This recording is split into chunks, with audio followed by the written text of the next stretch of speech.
Oh, very good morning, student. Welcome to the series of lecture in solar energy.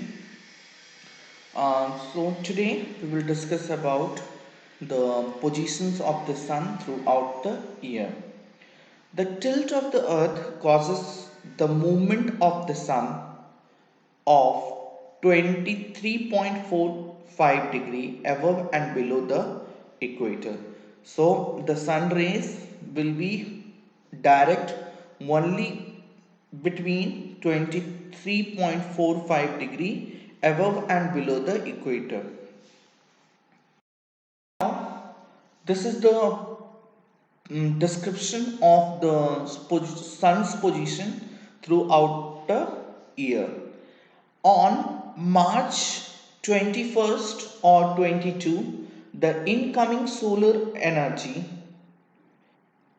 is equal in both the hemisphere and the sun rays is direct at equator.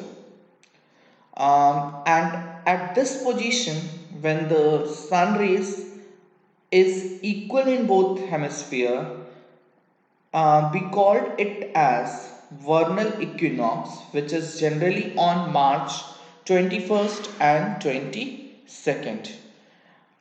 After vernal equinox, the sun will try to move above the equator in northern hemisphere, and on June 21 and 22 there will be summer solstice where the incoming solar energy is greatest in northern hemisphere. That means on 21st or 22 June every year the sun will be direct on Tropic of Cancer.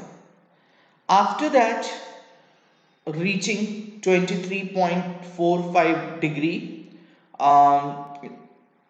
latitude, that is on Cancer, the sun will try to move once back to the equator, and on 22 or 23rd September there will be autumn equinox where the incoming solar radiation will be again equal in both hemisphere, and at this position, that is in autumnal equinox, the sun rays will be direct on equator, and this generally happens in between September 22 or 23rd. After autumn equinox, the sun ray will again move towards south hemisphere, that is on up to Tropic of Capricorn, which is 20 again 23.45 degree north, and on 21st or 22 December every year, the incoming solar radiation is greatest in southern hemisphere, that is the sun rays is direct at the Capricorn. So when the sun rays is direct at the Capricorn, the this position we called it as winter solstice, and during this time the southern hemisphere of the earth faces summer, while northern hemisphere, since we don't have any direct sunlight falling on to the northern hemisphere, the sun, due to the lack of intensity of the solar radiation, the northern hemisphere face will feel winter. And again, this process continues throughout the year. The seasons are caused by the tilt of the Earth's axis of rotation. Northern hemisphere is tilted towards the sun and experiences summer. 6 months later, when the Earth is on the opposite side of the sun, the northern hemisphere is tilted away from the sun and experiences winter. Till orbital rotation, tilt, comma, Orbital rotation, daily revolution accounts for the distribution of solar radiation on Earth's surface and its change in day length. Why poles are cold and equatorial region are hot? So reason is very much uh, explained through these figures. We can find out that on the equatorial plane region the sun rays is direct, whereas at polar region the sun rays are inclined.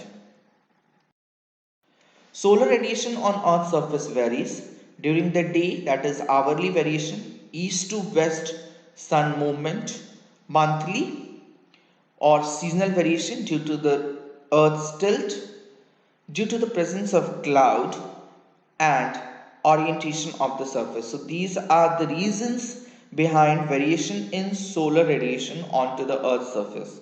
Once again I will repeat it, that first reason is during the day hourly variation, east to west sun's movement.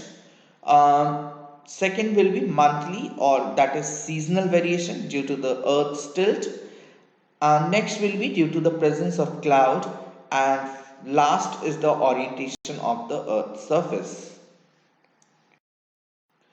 So these are the latitudes. So latitude are nothing but the angular position of a particular place taking reference from the equator, that is above or below the equator. So we are having latitude following the description of the latitude. This is a very basic which we have already studied during our school days, in especially in subjects like geography. So similar is the, and this is the longitude. Again you can find out that longitude is the angular position taking the reference from the green prime meridian, that is Greenwich. So that's the angular position. So both longitude and latitude are nothing but the angular position taking from the reference of Earth's origin. Other things we will do in the next subsequent